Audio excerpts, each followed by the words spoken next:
നമ്മൾ ഒരു തെരഞ്ഞെടുപ്പ് നടത്തണം. We have to make a choice, pain of discipline or pain of regret. കാരണം ഇതിലൊരു വേദന, ഇതിലൊരു പെയിൻ നമ്മുടെ ജീവിതത്തിൽ എന്താണെങ്കിലും ഉണ്ടാകും. ഒന്നില്ലെങ്കിൽ ഡിസിപ്ലിൻ, അല്ലെങ്കിൽ റിഗ്രാറ്റ്. ഇനി എന്തിനാണ് discipline? To be the person you can be and wanna be. നിങ്ങൾക്കാകാൻ പറ്റുന്ന ഒരു മനുഷ്യൻ, അല്ലെങ്കിൽ നിങ്ങൾക്കാവാൻ ആഗ്രഹമുള്ള ഒരു മനുഷ്യൻ, അതാവണമെങ്കിൽ നിങ്ങൾക്ക് ഡിസിപ്ലിൻ വേണം. ഇനി ആ ഡിസിപ്ലിൻ്റെ പെയിൻ എടുക്കാൻ നമ്മൾ തയ്യാറല്ലെങ്കിൽ നമുക്ക് കിട്ടുന്നത് ദ പെയിൻ ഓഫ് റിഗ്രറ്റ് ആണ്. നമ്മൾ നഷ്ടപ്പെടുത്തി കളഞ്ഞ അവസരങ്ങളുടെ, നമ്മൾ നഷ്ടപ്പെടുത്തി കളഞ്ഞ നമ്മുടെ പൊട്ടൻഷ്യലിൻ്റെ, നമുക്കാവാൻ പറ്റുമായിരുന്നിട്ടും നമ്മൾ ആവാതിരുന്ന ആ ഒരു മനുഷ്യൻ, ആ ഒരു വേദന ഓരോ ദിവസവും നമ്മുടെ ഉള്ളിൽ ഇങ്ങനെ നീറിപ്പുകഞ്ഞുകൊണ്ടിരിക്കും. Yes, the pain of regret is big. എന്താണ് ഡിസിപ്ലിൻ എന്ന് നമ്മൾ ആദ്യം മനസ്സിലാക്കണം. അതൊരു മെൻറ്റാലിറ്റിയാണ്. ഓരോ ദിവസവും പോരാടാനുള്ള ഒരു മെൻറ്റാലിറ്റിയാണ്. നമ്മളെ തന്നെ ഓവർകം ചെയ്യാനുള്ള ഒരു മെൻറ്റാലിറ്റിയാണ്. നമ്മുടെ ഉള്ളിൽ ഒരുപാട് വീക്ക്നെസ്സുകളുണ്ട്, ഒരുപാട് പ്ലഷേഴ്സിന് വേണ്ടിയിട്ടുള്ള ആഗ്രഹമുണ്ട്, ഒരുപാട് അലസതകളുണ്ട്. ഇതിനെ എല്ലാം ഫൈറ്റ് ചെയ്യാനുള്ള മെൻറ്റാലിറ്റിയാണ് ഡിസിപ്ലിൻ എന്ന് പറയുന്നത്. നമ്മളെ തന്നെ നിയന്ത്രിക്കാനുള്ള കഴിവിനെയാണ് നമ്മൾ ഡിസിപ്ലിൻ എന്ന് വിളിക്കുന്നത്.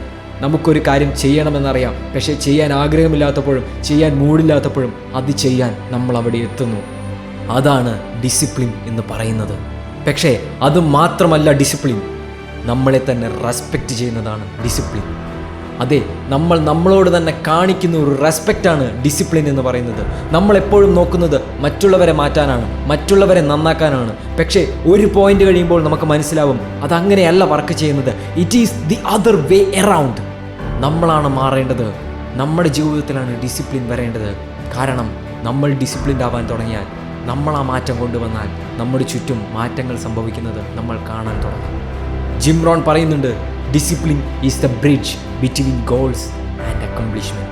വെറുതെ സ്വപ്നം കാണുന്നതിൻ്റെ, അല്ലെങ്കിൽ വെറുതെ ആഗ്രഹിക്കുന്നതിൻ്റെയും യഥാർത്ഥത്തിൽ എത്തിപ്പിടിക്കുന്നതിൻ്റെയും ഇടയിലുള്ള ദൂരമാണ് ഡിസിപ്ലിൻ എന്ന് പറയുന്നത്.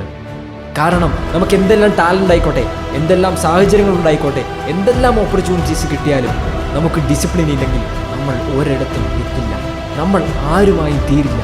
അതുകൊണ്ട് അടുത്ത തവണ അലാറം അടിക്കുമ്പോൾ സ്നൂസ് ചെയ്യാതെ എഴുന്നേൽക്കുക. നമുക്ക് ജിമ്മിൽ പോകേണ്ട സമയമാകുമ്പോൾ ജിമ്മിൽ പോകുക. പഠിക്കേണ്ട സമയമാണ് എന്ന് പ്ലാൻ ചെയ്തിട്ടുണ്ടെങ്കിൽ ആ സമയത്ത് പോയിരുന്ന് പഠിക്കുക. ഈ ഒരു ഡിസിപ്ലിൻ ഇല്ലാത്തത് കൊണ്ട് മാത്രമാണ് നമ്മൾ ആവേണ്ടിയിരുന്ന, നമ്മൾ എത്തേണ്ടിയിരുന്ന സ്ഥലങ്ങളിൽ നമ്മൾ ഇന്ന് എത്താത്തത്. ഒരു ഉദാഹരണം പറഞ്ഞാൽ ഇതിങ്ങനെയാണ്. നമ്മുടെ ഉള്ളിൽ ഒരു ഭയങ്കര എനർജി ഉണ്ട്. അതെ, ഒരുപാട് പൊട്ടൻഷ്യലുള്ള കത്തി ജ്വലിക്കുന്ന ഒരു എനർജി. പക്ഷേ ഇതെങ്ങനെ നിയന്ത്രിക്കണം, എങ്ങോട്ട് ഫോക്കസ് ചെയ്യണം, ഇതൊന്നും അറിയില്ല. ആ എനർജിക്ക് മുകളിൽ ഒരു കൺട്രോൾ ഇല്ല. then it will do no good. കാരണം ഡിസിപ്ലിൻ എന്ന് പറയുന്നത് ആ എനർജി നിയന്ത്രിക്കാൻ പഠിക്കുന്നതാണ്, ആ എനർജി ഗൈഡ് ചെയ്യാൻ പഠിക്കുന്നതാണ്. വെറുതെ ഒന്ന് ചിന്തിച്ച് നോക്കുക. നിങ്ങൾ സമയം നഷ്ടപ്പെടുത്തിയില്ലായിരുന്നെങ്കിൽ, നമ്മൾ അലസതയിൽ കഴിഞ്ഞില്ലായിരുന്നെങ്കിൽ, ഓരോ ദിവസവും നമ്മുടെ ബെസ്റ്റ് നമ്മൾ കൊടുത്തിരുന്നെങ്കിൽ ഇന്ന് നമ്മൾ എവിടെയാകുമായിരുന്നു? ഇന്ന് നമ്മൾ എന്താകുമായിരുന്നു? Yes, reward comes with pain and being okay with pain is discipline.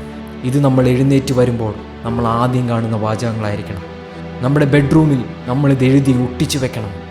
Discipline is the key to success. Stay strong, stay inspired.